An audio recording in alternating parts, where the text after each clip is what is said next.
ng pagpapala, upo ng maayos, at sabay-sabay po tayo in 3, 2, 1, go! In Jesus, I am super blessed. I am Macarius. Say it every day. Sinasabi nyo ba lagi?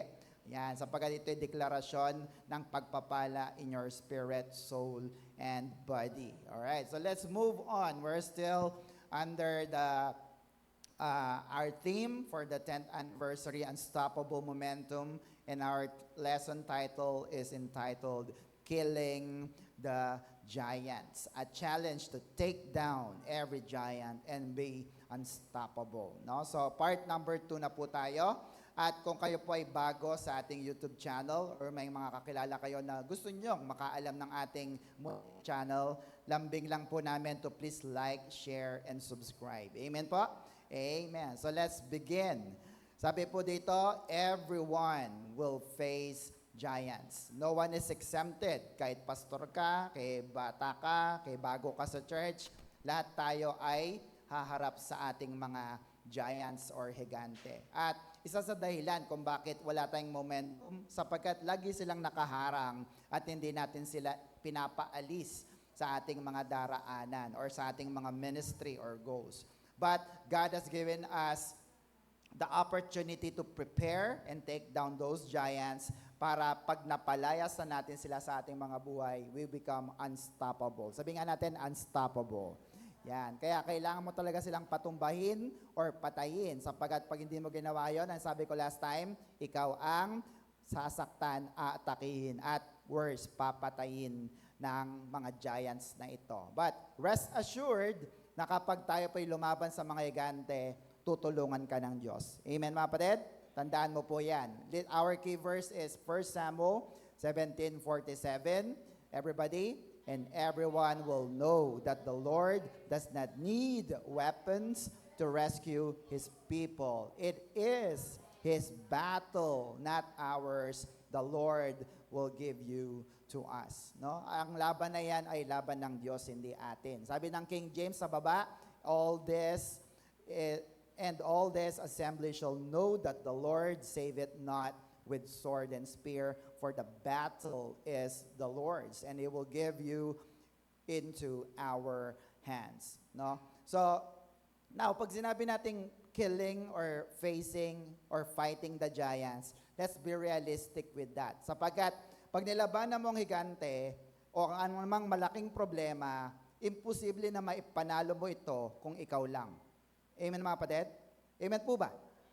Kasi napakalaki niya, ikaw napakaliit, kaya mahirap talunin ang mga higante na yan. So, we need to realize na kapag higante na ang problema, yung bang tipong hindi mo na kaya, amen? Yung parang umiiyak ka na at wala ka na sa yung sariling katinoan. Anong dapat gawin? Kapatid, ibigay mo na yan sa Panginoon. Amen na kapatid? Kasi sabi niya, the battle is the Lord. Sabihin sa katabi, sa Diyos na yan. Yan. Huwag mong akuin yung laban. Ibigay mo na sa Diyos. Can you hear amen? Amen. And also, please watch yung aking pong movie na sinasuggest.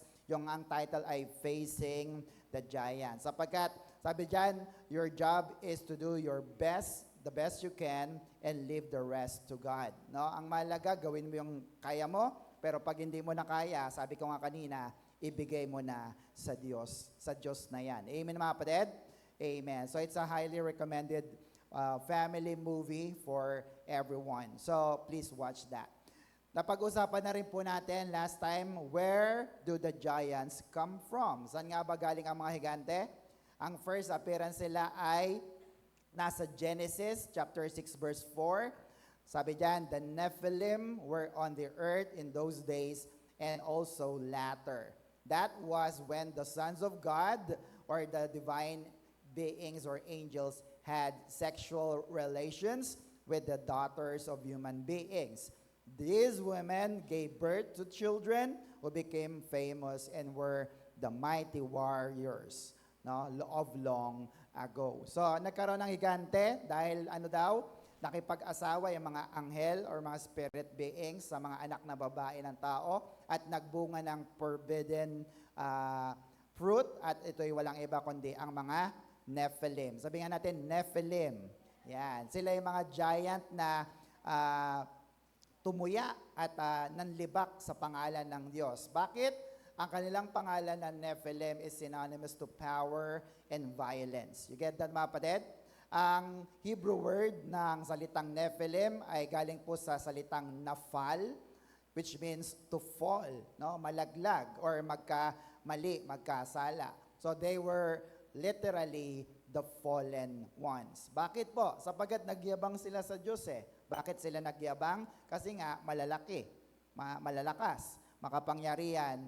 Kaya naman ang mundo ay napuno ng takot at nalungkot ang Diyos. So, what happened? Dahil nalungkot ang Diyos, dahil puno ng kasamaan ng mundo, nagpadala siya ng malaking baha or the great flood sa panahon po ni Noah. Now, yung great flood na to ay nagpapakita na dahil ang Diyos ay nalungkot sa kanya nilikha, nais niya na muli itong i-reset. No, ibig sabihin, magsimula ulit upang yung nadungisan at corrupted na mga bloodline ng mga tao ay hindi na po magpatuloy at magsimula ulit ang bago at magandang lahi. Amen, mga kapatid? You get that? Pero may natira pa rin po after po ng flood, no? So, ang question natin last time, how did the Nephilim giants survive the great flood? Ano yung sagot natin dyan nakaraan? Sabi daw ng legends, no, or mga apocrypha or Jewish legends, yung isang king daw na giant ay ano? Anong ginawa niya sa arko? Sumabit, no? So, para daw makatakas siya sa matinding baha. Pero totoo po ba yun o hindi? Hindi po, sapagkat ito nga ay legends. So, hindi malinaw ang rason na yon, pero may malinaw na sagot ang Biblia. At nakasulat din po sa Bible, na miss out lang natin. So, sabi po ng Genesis 6:4 sa New American Standard Bible, tingnan nyo po, the Nephilim were on the earth in those days. Yan. So, before the flood po yon, and also afterward. No? So, after the flood. So, ibig sabihin naman po nun, pakipindot nga bro, sister. So, yan, yung in those days is before the flood at yung also afterward na salita ay pagkatapos or after naman ng baha. So, bago magkabaha, meron ng mga higante or Nephilim, and afterward, pagkatapos ng baha, nagkaroon pa rin ng mga higante. Do you get that, mga kapatid? So, paano sila nag-survive? Hindi na po nabanggit ng Bible ng malinaw, pero ang malaga, next, the giants have returned. Nakabalik na po sila at sila'y namataan ulit ng mga 12 spies or spiya in the land of promise or sa Canaan. Numbers 13:33 says, there we saw the Nephilim or giants, son of Anak, who come from the giants, and we were in our own sight as grasshoppers, and so we were in their sight. So, pag binasa mo po yan, nakalagay po dyan na nakabalik ulit ang mga higante. At anong naging problema po nun? Malaking problema kasi malalaki sila. So malaking problema din ang dulot nila sa mga Israelita or God's people. You get that, mga kapatid? At kalaunan po, kailangan nilang labanan, patayin ang mga higanteng ito sapagkat hindi nga po sila tuluyang nalipol. Are you following, mga kapatid? Nakakasunod po ba kayo? So, sinabi ko kanina, again, everyone will face giants. Kasi nagbalik nga po sila. Amen, mga kapatid? Kahit pinakamabait ka pa, kahit pinakabanal ka pa dito sa loob ng ating church, bad situations will come, bad news will come, bad memories or even a huge problem will come to you, or even your bad attitude will kick in, like fear, worry, or even yung mga masasamang ugali na mayroon tayo. So, ibig sabihin po, lahat tayo rito ay kakaharap ng giants sa ating mga buhay. Now, ang pinaka-question lang ay, pag dumating na yung giants, what are you going to do? Ano ang gagawin mo? Pag nakakita ng giganteng problema sa iyong buhay, anong gagawin mo? Tatakbo? Lalabanan mo ba siya? O kung ano man ang gagawin. So, today ay patuloy nating alamin kung ano ang mga dapat nating gawin para manalo tayo sa ating giants. Amen mga kapatid? So last time, ibinigay ko po sa inyo ang number 1 on the 6 priorities to kill the giants in our life. And these are the fundamental principles. Ito muna dapat ang mapagtuunan natin ng pansin para makapatay tayo ng giant. Number 1 is, everybody, there will be preparation. Sabi mo nga, preparation. Yan, may paghahanda, may training. Hindi ka naman isasabak ng Diyos sa laban na hindi mo kaya. Amen na kapatid? Kahit nga sa gera, di ba, kaya tayo may mga ROTC o yung mga training. Kasi pag dumating ang gera, at least marunong kang humawak ng baril. Amen, mga kapatid? O kaya ay makipaglaban para mapatay mo ang giant sa iyong harapan. So, before you face your giants, there will be a time of preparation. Why? Sabi dyan, next, God doesn't lead you to where He hasn't prepared you. Amen, mga kapatid? Hindi kanya dadalin sa isang laban na hindi kanya inihanda. Malinaw po ba yung kapatid? So sabi dyan, next, you can only defeat giants if God delivers them into your hands. Mananalo ka lang pagka ang Diyos ang nagbigay ng pagkapanalo sa iyo at sa iyong mga kamay laban sa mga giants. Why? Because God is bigger than the giants you face. Do you believe that, mga kapatid? Malaki ang mga higante, opo. Pero mas malaki ang Diyos na mayroon tayo. Nakita niyo po yung picture? Si God po, hawak niya yung mundo. E nasan ba yung mga giants? Nasa lupa lang, nasa mundo. Gakuto, kung tutuusin sa paningin ng ating Panginoong Diyos. Can you hear amen? So, David doesn't need to know Goliath's strength because he already know his God. Amen? Kahit gaano pa kalakas yung higante na yan, sino ba yan? Sino nga? Sino? Wala akong pakialam. Ang pakialam ko, kilala ko ang Diyos na napakalaki at siya ang tutulong sa akin. Can I hear amen? Kaya sabi diyan, don't tell God you have a big problem. Tell your problem you have a big, big God. Can I hear amen? Ibig sabihin, nagtitiwala ka na sa ating Diyos na buhay. Sapagkat ang mga giants ay nilikha lang, kaya mas malaki ang lumikha. Ito ay walang iba kundi ang Diyos. Do you believe that, mga kapatid? Isaiah 66 verse 1, sabi po, the Lord says, heaven is my throne. Tingnan nyo. And the earth is my footstool. No? What kind of house then could you build for me? What kind of place for me to live in? Saan daw ang trono ng Diyos? Nasa langit, ang kanyang tungtungan ng paa ay ano? Lupa. Gaano kalaki yun? Napakalaki. Di ba mga kapatid? Amen po ba? Kaya sakop ng Diyos ang kapangyarihan sa lahat. At alam mo ito ni King Solomon. Sabi niya sa The Wisest Man Alive, sabi niya, 1 King 8:27, but can you, O God, really live on earth? Lord, pwede ka ba talagang tumira sa lupa? Not even all heaven is large enough to hold you. No? So how can this temple that I have built be large enough? No? Langit nga hindi ka ma-contain, Lord eh. Napakalaki mo eh. Paano ka titira dito sa lupa? So nagtatanong si King Solomon na pinakamatalino. Kasi ang sagot ay wala, hindi kaya na ma-contain ng mundo ang ating napakalaking Diyos. Can you hear amen? Sumagot si San Lucas sa New Testament, Acts 17:24. God who made the world and everything in it, including the giants. Do you believe that, mga kapatid? Pag sinabing everything in it, lahat ng nasa loob ng mundo, kasama ang higante dyan, ay nilikha ng Diyos. Can you hear amen? Amen po ba? Amen. So, is Lord of heaven and earth and does not live in temples made by human hands. So, lagi niya lang tatandaan, malaki ang Diyos natin kaysa sa mga problema na mayroon tayo. Amen po mga kapatid? Ulitin ko, malaki ang Diyos natin kaysa sa mga problemang kinakaharap natin. Amen mga kapatid? Sige, palapakan natin ating Diyos. Sabi dyan, next, the preparation of God using you in big ways is seen in the way you take care of little things. Amen mga kapatid? So, abang hinahanda ka ng Diyos, hindi ka niya hinahanda na pinapagawa ng mga malalaking bagay. Tama? Anong pinapagawa niya sa atin? Maliliit na mga bagay. Halimbawa, kayo ba'y naglilinis ng inyong kwarto? Naghuhugas ba kayo ng plato? Nagwawalis ba kayo ng bahay? Sa church, nag-aayos ba kayo ng upuan? O para kayong may mga katulong, pag uwi, bahala sila dyan. Nagliligpit ba kayo ng upuan? Amen? No, maliliit na bagay, pero dito kayo nahanda ng Diyos. Bakit? Doon nagsisimula ang disiplina sa maliliit na bagay. Tama po ba mga kapatid?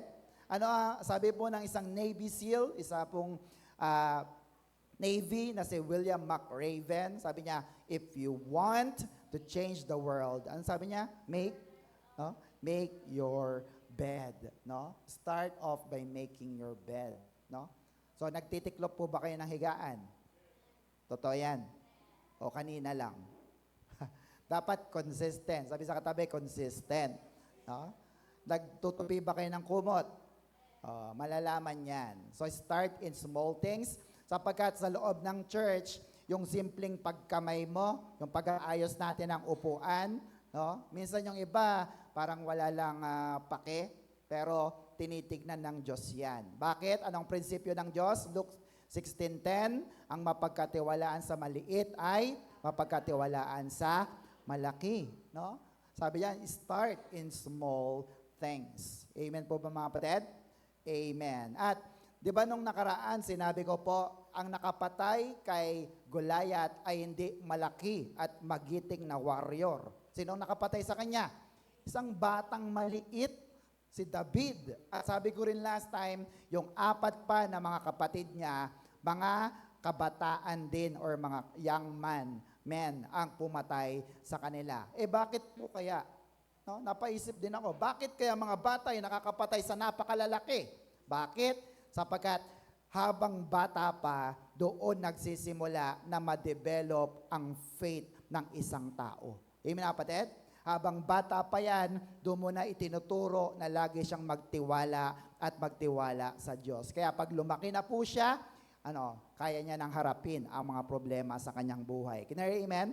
Kaya malaga talaga, dinadala natin ang ating mga anak sa ating church. Palapakan nga natin ang Diyos sa mga nanay, mga lola na nagdadala ng kanilang mga anak sa church. Amen po mga kapatid?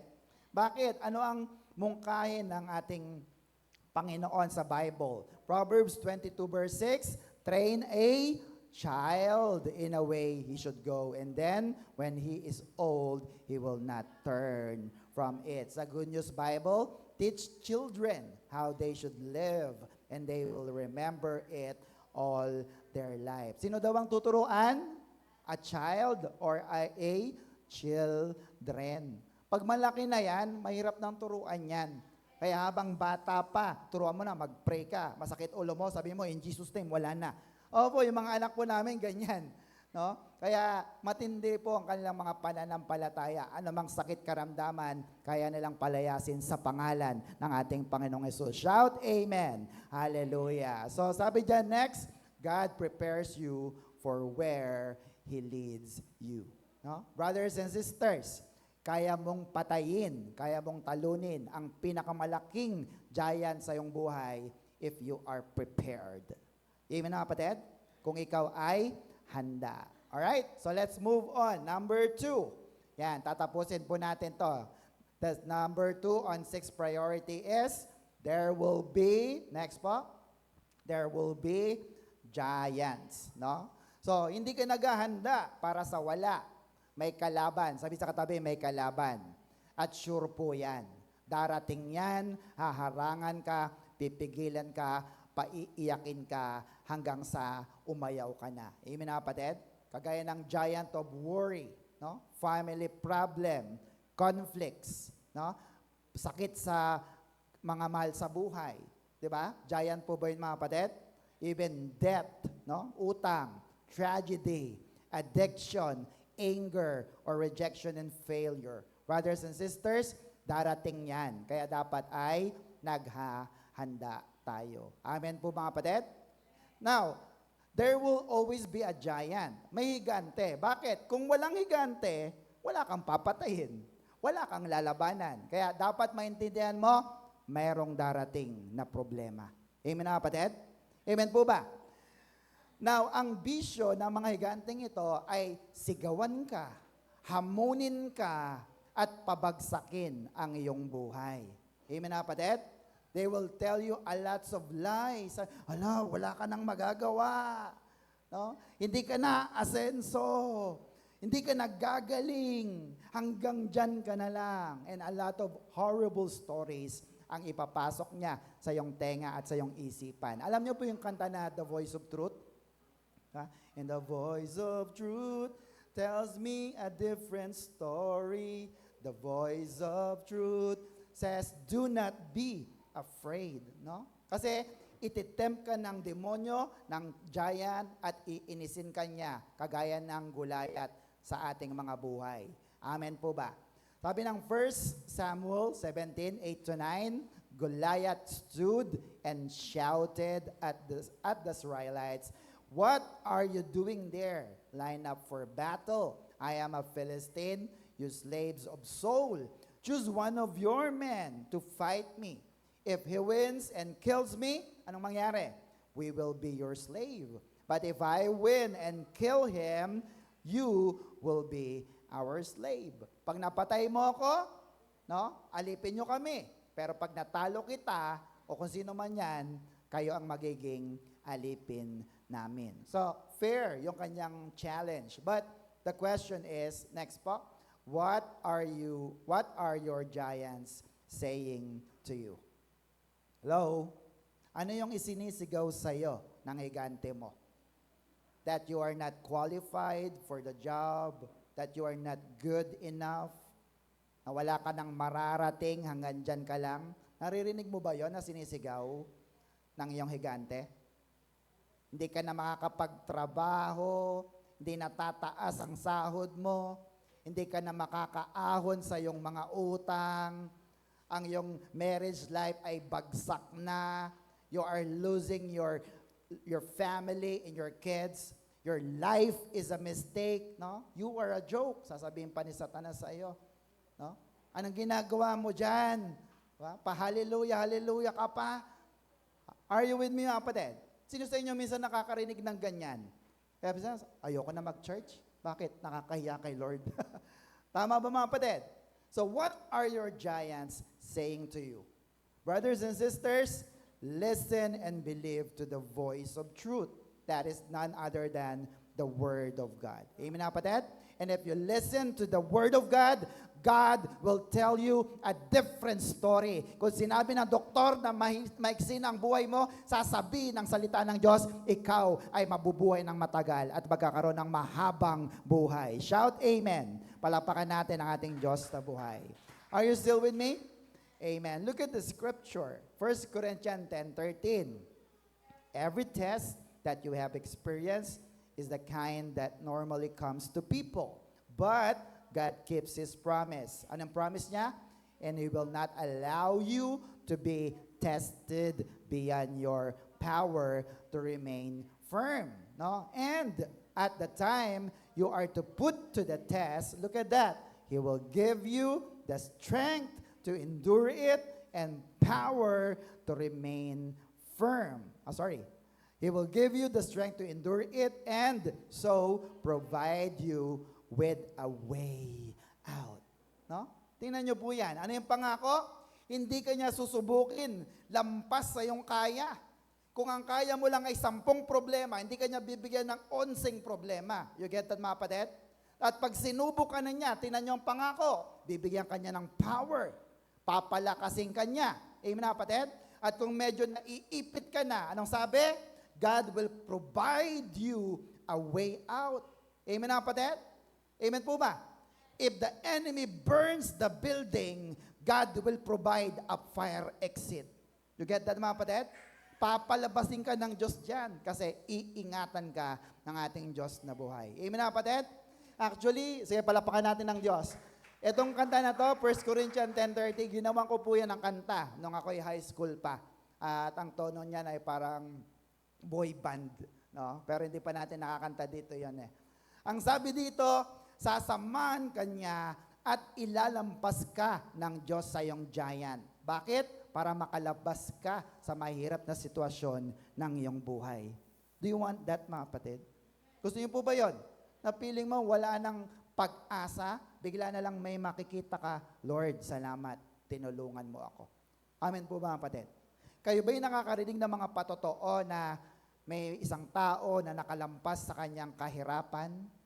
Amen? Dati mahirap daw sila, ngayon asenso na. Meron ba kayo naririnig na ganon? Amen? O kaya isang tao na merong matinding sakit, no? Cancer or death sentence na ng doktor, pero siya hindi gumaling. May naririnig ba kayong ganon? Amen? O kaya mayroong taong matindi ang utang niya, no? Tapos bigla siyang nakaahon, no? At siya ngayon ay malaya na financially. Nakakarinig po ba kayo ng mga ganong kwento? Amen? O kaya isang tao na may problema sa kanyang sarili, addiction or worry, and then God help him. Yan po yung verse na yon. Bakit sila nakakatawid? Bakit sila ngayon nakakapagpatotoo? Kasi tinulungan sila ng ating Diyos na buhay. Shout amen. Palapakan natin ating Diyos na buhay. Are you still with me? Amen. Sabi diyan, God will provide you a way out. Sabi nga natin, way out. Yan. Palabas or fire exit. No? Kay David, ang way out niya ay hindi takbuhan si Goliath, kundi ano? Harapin at labanan si Goliath. Hindi siya aatras. Hindi niya tataguan si Goliath. Ang kanyang gagawin ay ano? Labanan si Goliath. And here's what happened. 1 Samuel 17:48 to 51. Nakakasunod po kayo, mga kapatid. Amen. So, sabi niyan, as Goliath moved closer to attack, David quickly ran out to meet him, no? Nung nagkita sila ni Goliath, tumakbo kagad si David sa kanya. 49, reaching into his shepherd's bag and taking out a stone, he hurled it from his sling and hit the Philistine in the forehead, and the stone sank in. Oh, yung ginamit na word, sank in. Sa Tagalog, bumaon. Hindi siya bumukol, bumaon. You get that, mga kapatid? And Goliath stumbled and fell face downward to the ground. No? Sabi nga ng ibang scholar, double dead. Tinamaan na, basag ang bungo, tumama pa yung muka sa lupa. Basag, patay na naman siya. Are you with me, mga kapatid? Oh. So, ganun kalakas yung kanyang tama. And verse 50 says, so David triumphed over the Philistine giant with only a stone and sling. And since, look at that, he had no sword, he ran over and pulled Goliath's sword from the sheath. David used it to kill the giant and cut off his head. When the Philistines saw that their champion was dead, ano nangyari sa kanila? It turned and ran. No? So, si David, wala siyang yung sword, tinakbo niya, yung sword ni Goliath, kinuha niya at pinugutan niya si Goliath. Kaya siguradong patay si Goliath. At ano nangyari? Natakot ang mga kalabang Pilistino. Amen po ba, mga kapatid? So ang tanong ay, kaya mo bang harapin ang giant na nasa harap mo? Kaya mo bang harapin yung mga giant na nang iinis sa'yo? Nagsasabi, hindi mo kaya. Magpapastor ka, magugutom pamilya mo. Maglilingkod ka sa Diyos? Tako, wag na lang, walang pera dyan. Are you with me, mga kapatid? Can you really face your giants? Amen, mga kapatid? Amen po ba? Another example is next. If you are badly in debt or kayo nasa lubog na utang, no? So you must face the fact that you owe more money than you can pay on a monthly basis, no? So mapalad nga kayo kung halimbawa may utang ka, tapos may isang tao na mayaman na magbabayad ng utang mo o kaya sasalo ng utang mo. Kaya lang wala namang ganun eh. Tama ba, mga kapatid? Meron bang ganun? Wala ata. Pero hindi mo naman pwedeng isang tabi na meron kang utang kasi hindi ka pwedeng tago ka lang ng tago at iwas ng iwas habang buhay. Dapat po ay harapin mo. Sabi sa katabi, harapin mo ito. at unti-unti mong bayaran. Amen na kapatid? Start asking God to ask God on what to do best. No? Lord, ano pwede kong gawin dito sa aking malaking utang na kinakaharap? Ang iba, sabi, mangungutang ako para ipantapal doon sa utang ko. Mali. Tama ba kapatid? Kasi may utang ka pa rin. Are you with me kapatid? So what do you do? Sabi diyan sa baba, start praying and paying your debts little by little. Amen na kapatid? Amen po ba? Amen. Dapat you will find ways to quit spending. Sabi rito, wag gastador, wag bibili ng mga hindi mo kailangan or need. Amen na kapatid? Amen po ba? Yun ang paraan doon. Baon ako sa utang. At ang una kong gagawin, hindi ako gagastos. Lahat ng natatanggap ko, iipunin ko. Can you hear amen? Amen po ba mga kapatid? Bakit? Kasi pambayad sa iyong utang. Now, if you are a business person, businessman or businesswoman, sabi po ni Robert Kiyosaki in his book, Rich Dad, Poor Dad, if you want to get out of your financial crisis, you invest in charity or churches. Amen na kapatid? Amen po ba? Kung ikaw ay negosyante, sabi niya rito, negosyante rin po ito. Mag-invest ka raw sa church o sa mga charity. Now, take note, pag nagbigay ka sa church, it is not spending. Sabi, pastor, wag maglalabas ng pera. Mali. Pag nagbigay ka at tumulong sa mga churches or charity, it is not spending but investing. Sabi mo nga, investing. Ang principle na ginagamit nila sa libro ay yung principle of reciprocity. Anong ibig sabihin po nun? Dapat magbigay ka muna ng magbigay ng ng pera, ng pagmamahal, ng friendship, at darating ang araw, babalik din ito sa iyo at aanihin mo. You get that mga kapatid? Amen po ba? Now, bakit ka nagbibigay? Kasi una, marami nang ibinigay sa iyo ang Diyos. Are you with me mga kapatid? Amen po ba? Now, tatanungin kita, bakit ka ba nagbibigay ng tithe sa church? Ito ba'y tax? Tax nyo po ba ito mga kapatid? Hindi. Ang pagbibigay natin ng tithes is a sign of abundance. You get that mga kapatid? Aba, pinagpala ako ni Lord. Kaya Lord, ibabalik ko sa iyo yung nararapat na ikapo para sa iyong kapurihan. Can you hear amen? So if you give back your tithes, you help the church or a charity, you have the abundance mindset. Sinasabi mo, mayaman ako, pinagpalan ako ng Diyos, at darating ang araw, makakaahon din ako sa aking mga utang. Shout amen. Palapakan natin ating Diyos na buhay. Quit spending. Sabihin sa katabi, quit spending. Wag gastador. Ano pa? You have to make sacrifices. Sabi mo nga, sacrifice. Mag 3-in-1 ka muna kaysa kaka-SB. Okay ba yun? May tumamang isa dyan. Amen po mga kapatid. You have to come up with a budget that will work. Dapat kada piso mo, nakalaan yan, unti-unti, na pambayad, makabawas ng utang. Are you with me mga kapatid? Amen po ba? Now, if you don't do that, kahit pray ka ng pray, kahit Wednesday, mapudpud na yung tuhod mo, hindi ka nga nagbabayad ng utang mo, habang nagpe-pray ka, hindi ba, pinagtatawanan ka ni Satanas, huy, pray ka ng pray dyan, dami mong Are you with me, mga kapatid? Kasi nagkakaroon siya ng foothold, nagkakaroon siya ng pangahawakan sa'yo para sirain, inisin, at pigilan ka. At wala ka namang magawa, kaya lagi kang talo. Are you with me? So anong dapat gawin? Start praying and start paying your debt. Is that clear mga kapatid? Is that clear? Maliwanag po ba? Magbayad tayo kahit paunti-unti para hindi ka binubuyo ni Satanas sa iyong kaisipan at tenga. Can you hear amen? Palapakan nga natin ang ating Diyos. Next, sabi diyan, if you don't face your giant, they will keep shouting, haunting. Alam mo yung haunting, yung bigla na lang papasok sa isip mo yung pangit na, dati asin lang kinakain namin. Huh? Haunting and laughing at you.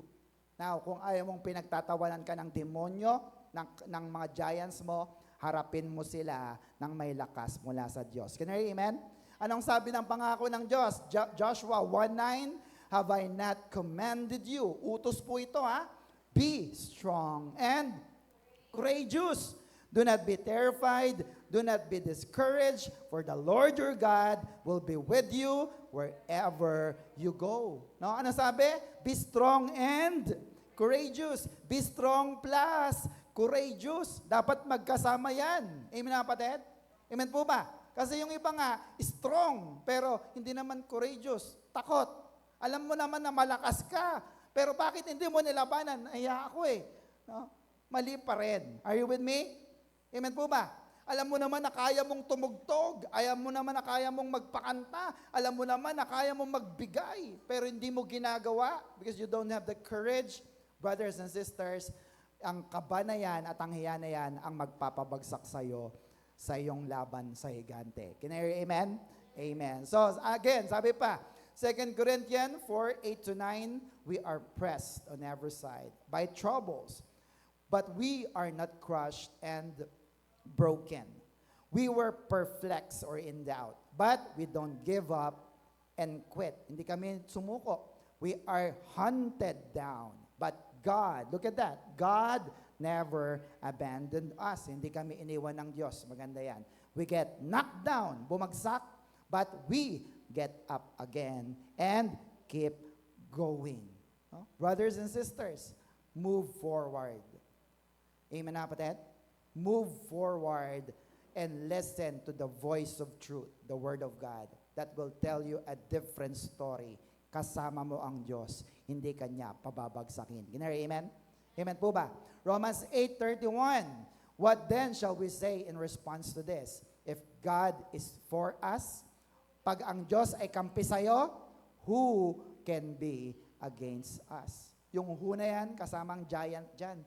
Problema, walang makakalaban sa iyo. Why?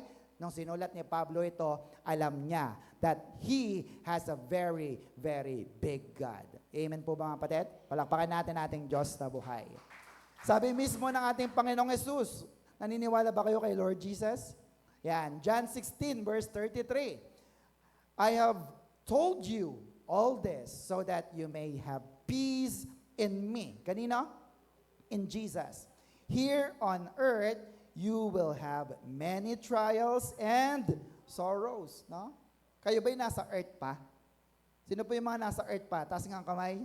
Yan. Ano sabi ng Bible? Sabi ni Lord, here on earth, you will have many trials and sorrows. Take note na many. Hindi sinabing isang problema lang, many, marami. But look at the promise. But take heart. No? Because I have overcome the world. Natalo na ni Jesus ang mundo, kaya kaya mo nang pagtagumpayan ang anumang problema na dumating sa ating mga buhay. Shout amen. Take heart. Ibig sabihin, be brave. Cheer up. Huwag ka malungkot. Meron pang pag-asa. Amen mga kapatid? Bakit may pag-asa? Napagtagumpayan na ng Panginoong Yesus ang lahat ng problema. Can you hear amen? Amen. Tandaan nyo po ito. Next, God only respond to His word. He does not respond to fear or doubt. Amen mga kapatid? Ang Diyos ay sumasagot lang saan? Sa kanyang mga sinabi. Sa kanyang mga salita. Sinabi ba ng Diyos na pinagaling ka na niya? O, pag sinabi mo, Lord, sabi mo, pinagaling mo na ako. Sabi ng Diyos, yes, pinagaling na kita. Lord, sabi mo, bibigyan mo ko ng Fortuner, kulay red. Oh, sinabi ko yun? Oh. Amen mga kapatid? It should be specific. Are you with me mga kapatid? Amen po ba? Kasi pag sinabi ng Diyos, tutuparin niya sa iyong buhay. Although kasama doon na pagpapalain ka ng Diyos, malay mo, hindi pala red ang ibigay sa'yo, white. Are you with me? Amen po mga kapatid? Now, sabi dito, when you pray or declare the word of God, you shift the atmosphere. No? Ibig sabihin, habang takot ka, no? Pero sinabi mo, Lord, ako'y magaling na. Lord, ang problema ko'y lalaya sa aking buhay. Pinabaliktad mo yung atmosphere ng iyong spirito. Ano nangyari? Yung takot nawawalan ng authority sa iyong buhay. Sabi nga natin, authority. Yan, no? Ang ibig sabihin ng authority ay binibigyan ka ng kakayanan at karapatan para labanan ang mga mahihirap na bagay sa iyong buhay. Is that clear mga kapatid? Amen po ba? Sabi nga natin, authority. Yan. Let me explain to you kung ano yung authority binigay sa'yo ng Diyos. Ako po, nung kami nasa Saudi pa, no? Kami po ay mga biyahero sapagkat nagtatayo kami ng mga towers. Kapag pinara ka ng isang patpatin na Arabong pulis, aba, huminto ka. Bakit? Kasi magkakaproblema ka sa trabaho mo at sa batas nila. Are you with me, kapatid? Now, the question is this. Bakit mo hihintuan yung pulis na yon? Hihintuan mo ba siya o hindi? Hihintuan. Pero sabi niya ba, hindi na, patpatin naman eh.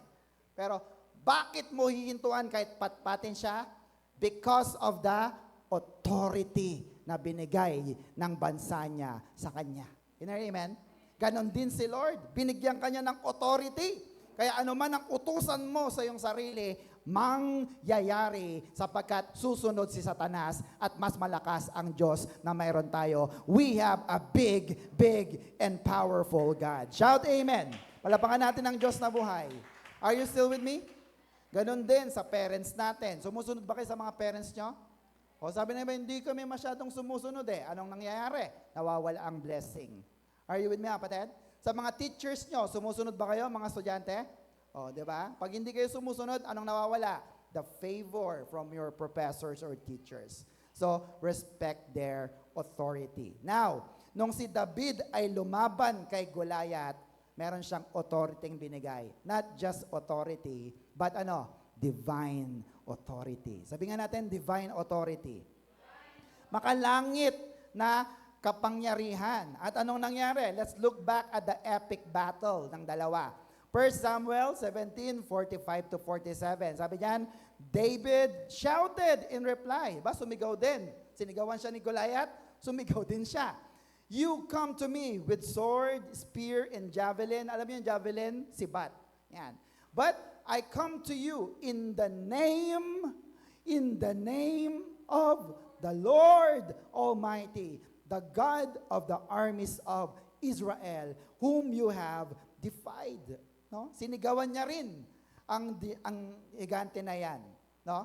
So, nagsimula siyang magdeklara. 46, today the Lord will conquer you and I will kill you and cut off your head. No? Pupugutan kita ng ulo at papatayin. And I will give the dead bodies of your men to the birds and the wild animals, and the whole world will know that there is a God in Israel. And everyone will know that the Lord does not need weapons to rescue his people. It is his battle, not ours. The Lord will give you to us. No? Are you with me, kapatid? Kaya yung mga nakakaintindi ng authority and power, sila yung mga malalakas ang boses pag nagdideklara. Amen, kapatid? Yung mga malalakas ang boses kapag sumisigaw. Pag sinabi ng nasa harapan, kayo'y yayaman na, sasabihin ng isa, praise the Lord! Amen! Amen po, mga kapatid? Kasi naiintindihan niya yung power of authority and declaration. Are you with me, kapatid? Yung mga nagdideklara, in Jesus, yung may feelings pa, in Jesus, I am super blessed. I am Macarius. Nanginginig pa. No? Sila lamang ang mga pinapaboran ng Diyos. Bakit? God respond only to His word, not in fear or doubt. Are you with me, kapatid? Amen po, kapatid. Kaya start declaring at ibibigay sa iyo ng Diyos ang pagpapala na para sa iyo. Shout amen. Palapakan natin ang Panginoon. Next, number 3, there will be distractions. Tandaan po natin, every giant has brothers. Pag sinabing brothers, may kasama yan. Sabi sa katabi, may kasama yan. May mga kapatid ba kayo? Kasama nyo ba? Sana naman, next time isama nyo. Ha? Yung mga giant na yan, may mga kapatid. At yung mga kapatid niya na yan, i-distract ka, iinising ka, kukulitin ka, at patuloy na sisirain ang iyong focus. Amen po ba, mga kapatid? At sometimes, hindi ka natitisod sa malalaking mga kalaban. Minsan, tayo ay natitisod sa maliliit na mga bato. Are you with me? Or problema sa ating buhay. Are you with me, mga kapatid? At ganyan ang nangyari kay David sa kanyang kapatid na si Eliab. 1 Samuel 17:28, but when David's older brother Eliab heard about David talking to men, he was angry. Nagalit siya. What are you doing around here anyway? He demanded. What about those sheep you're supposed to be taking care of? I know about your pride and dishonesty. You just want to see the battle. No?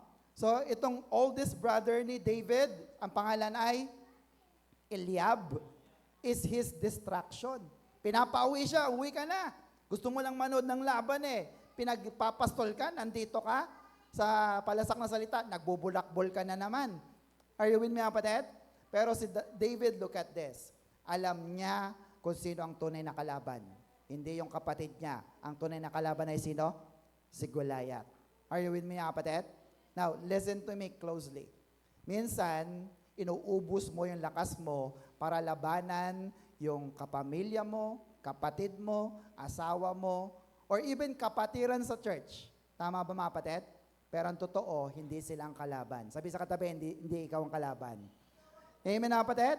Sino ang tunay na kalaban? Si Goliath, ang higante sa ating mga buhay. Are you with me? So don't let those distractions take you away from fulfilling your God's calling. Amen po, mga kapatid? Amen po ba? Ako po, pag ako'y magpe-preach, kahit inisin mo ako na inisin, di po ako may inis. Trained na po ako for 20 years. Bakit? Kasi pag umakyat na ako rito, ang focus ko ay i-deliver ng maayos ang salita ng Diyos. Amen na, kapatid? Pagkatapos, sige, inisin mo ako. Baka masubukan natin. Are you with me? So don't get distracted. Proverbs 4:25, look at this. Keep your eyes straight ahead. Ignore all sideshow distraction. Ignore mo na yan. Watch your step, and the road will stretch out smooth before you. Look at the next line. Look neither right nor left. Leave evil in the dust. Takbuhan mo na yan. Tantanan mo na yung mga masasamang yan. Mga nangiinis sa'yo. Keep your eyes on God and Jesus. Amen, kapatid? And don't get distracted. Are you with me, kapatid? Know your real enemy. The real enemy are the giants. Are you still with me, kapatid? Amen. Next, number 4. There will be, everybody, advice. Ano sa Tagalog? Payo. Amen, mga kapatid? So, may nagpayo kay David at ito'y walang iba kundi sino? Next, si King Saul. Now, look at this. Anong makukuha mo sa takot na hari? Anong payo ang makukuha mo sa kanya? Takot din. Tama, mga kapatid? Lumaban ba si Saul kay Goliath? Lumabas man lang ba siya para harapin sa Goliath? Hindi. Pero may isang bata, sabi niya, sige, ikaw na lang. Tingnan mong ginawa sa kanya. Look at the picture. Ipinasok niya lahat ng mga armor niya doon sa bata. Bakit? Anong ibig sabihin nito? Minsan, pag humingi ka ng payo sa tao, yung payo ng tao na yon, ang sasuggest niya ay yung kanyang karanasan or experience. Amen na, kapatid? Halimbawa sa sakit, Christian siya, oy, may sakit ako eh. Ah, ganun ba? Pa-check up ka na. Wisdom, pa-check up ka na. Ganun. Yung iba naman ganito, may sakit ka, halika, mag-pray tayo. Sa pangalan ni Jesus, magaling ka na. Are you with me, kapatid? So anong ibig sabihin nito? Piliin mo ang tao na hihingan mo ng payo. Amen na, kapatid? Amen po ba? Mahalaga po ba ang payo? Yes, sabi ng Proverbs 15:22, without advice, Brother Ram, binigay ko sa yan, without advice, plans go wrong. But with many advisors, look at that. With many advisors, they succeed. Amen na, kapatid? So, piliin mo lang. Dapat, ang hahanapin mo at pina-follow mo ay yung mga fully dedicated men and followers of God. Amen po, mga kapatid? Amen po ba? Sabi ni Pablo, 1 Corinthians 11 verse 1, and you should follow my example, just as I, Paul, look at that, follow Christ. Amen po ba? Kung susunod ka sa tao, make sure kagaya ni Pablo. Sapagkat si Pablo ay sumusunod kay Kristo sa utos ng Diyos at lahat ng pinagsasasabi ng Panginoon sa Kanya. Hanapin mo yung mga tao na fully dedicated followers of Christ. Is that clear, mga kapatid? Amen po, mga kapatid? Amen. And number 5, next, malapit na po tayo. There will be decision. No? May nagpayo sa iyo. Of course, mayroon ka dapat sagot dyan. Look at the situation of David. Nung dumating siya, nakita siya ng kuya niya, anong ginawa ng kuya niya? Pinagalitan siya. Tama? Nung humarap siya sa hari niya, anong ginawa ng hari niya?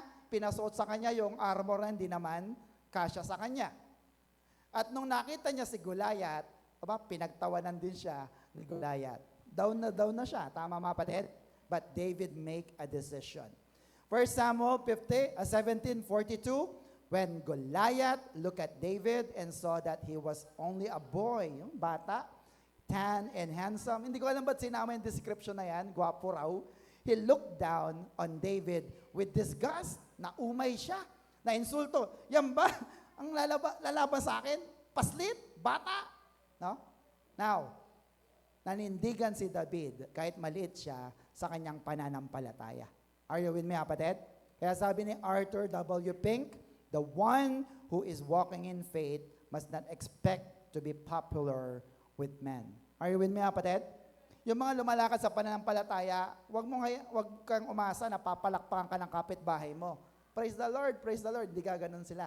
Pagtatawanan ka pa nila. Because walking in faith is not popular with men. Are you with me, kapatid? Many will oppose you. Pwedeng manlamig ang pagtanggap ng tao sa iyo. But it's okay. Sabihin sa katabi, it's okay. Kasi si Lord Jesus nga, hindi tinanggap sa sarili niyang bayan eh. Di ba? Pero ang malaga, pinagpatuloy niya ang laban para maligtas ang lahat ng tao. Can you hear amen? So you just ignore those people and follow the decision God has given you. Now, the question is, have you made the decision that to follow God no matter what people say? Ikaw ba'y susunod doon sa sinasabi ng Diyos kahit ano ang sinasabi ng tao? Amen po mga kapatid.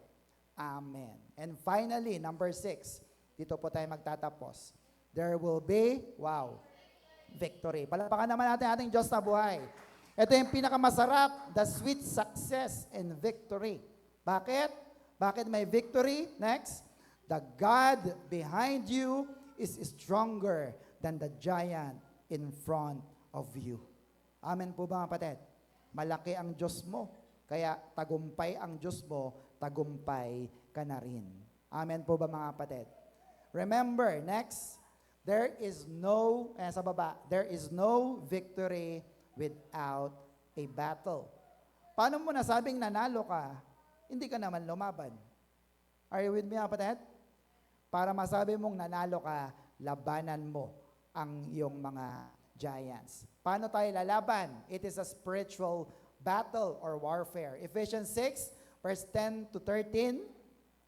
Finally, be strong in the Lord and His great power. 11, put on the full armor of God so that you can fight against the devil's evil tricks. Verse 12, our fight is not people on earth, but against the rulers of authorities and the powers of world's darkness, kasamaan, against the spiritual powers of evil in the heavenly realms. But verse 13, that's why you need to put on God's full armor.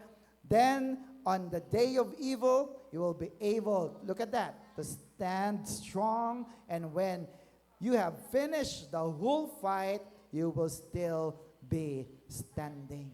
Wow. Hindi ka papatumbahin ng demonyo o ng giant sa iyong buhay kapag suot mo ang full armor of God. Amen, kapatid? Let me show you the picture of the full armor of God. No? Nandiyan ang belt of truth, breastplate of righteousness, shoes of peace, shield of faith, helmet of salvation, and look at that, the sword of the Spirit, which is the Bible, the Word of God. Amen, kapatid? Tingnan niyo po yan. Lahat ng yan, pangharap. Amen po, kapatid? Hindi po yan nilalagay sa likod. Anong ibig sabihin? Binigyan ka ng Diyos ng sandata para harapin, hindi talikuran ang kalaban. Amen po, kapatid? Kasi pag tumalikod ka, wala namang back support plate na sinabi. Are you with me? Kaya pag tumalikod ka, tatamaan ka ng demonyo at bagsak ka. Kaya sabihin sa katabi, huwag kang tatalikod. Labanan mo ang iyong demonyo at ang iyong giants. Can you hear amen? Amen po ba? Sige, palapakan natin ating Diyos na buhay. No amount of prayer will suffice when action is called for. No? God wants you to do something. You need to fight back, labanan ang ating mga kalaban. Last verse na po natin. 1 Samuel 17:46, letter A. Everybody, this day the Lord will put you in my power, and I will defeat you and cut off your head. Ito yung sinabi ni David sa kanyang giant na si Goliath. Gusto mo rin ba na masabi mo ito sa iyong mga giant sa iyong buhay? Higante, malaking problema, ikaw ay pababagsakin ko. Pupugutan kita para hindi ka na bumalik sa aking buhay. Amen na kapatid? Amen po ba?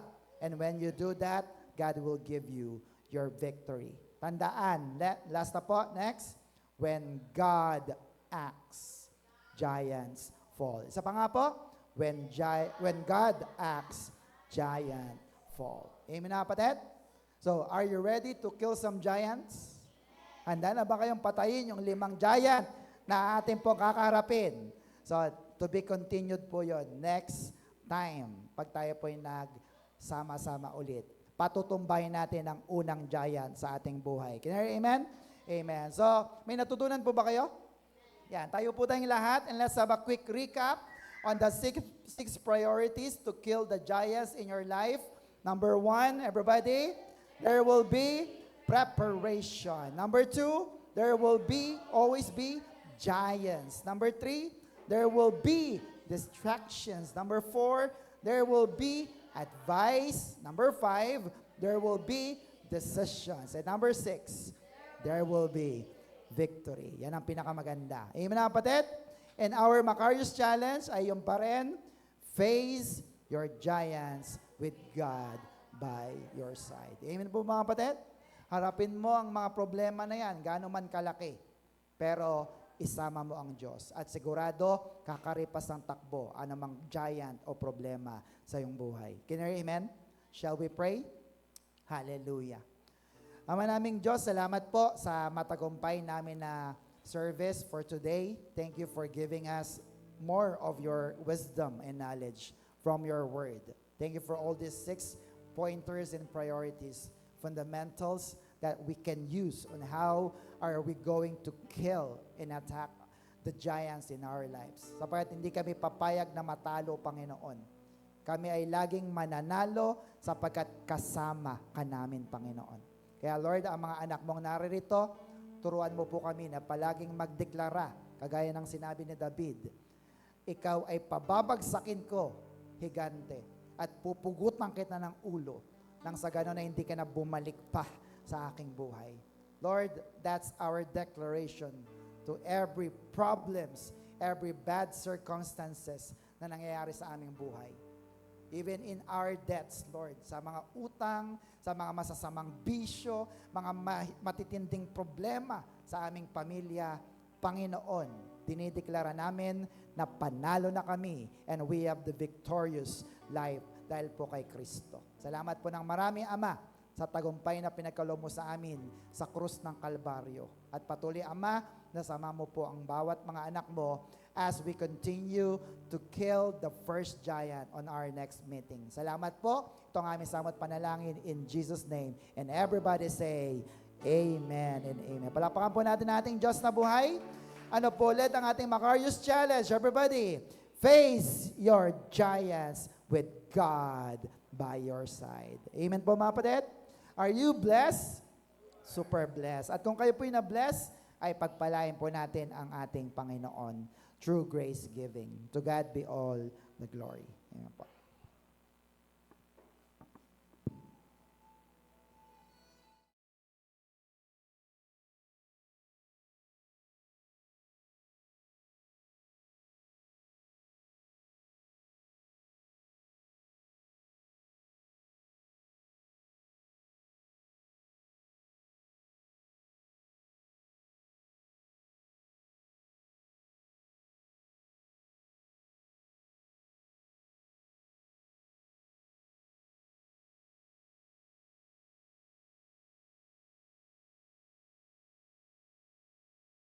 Good day, brothers and sisters!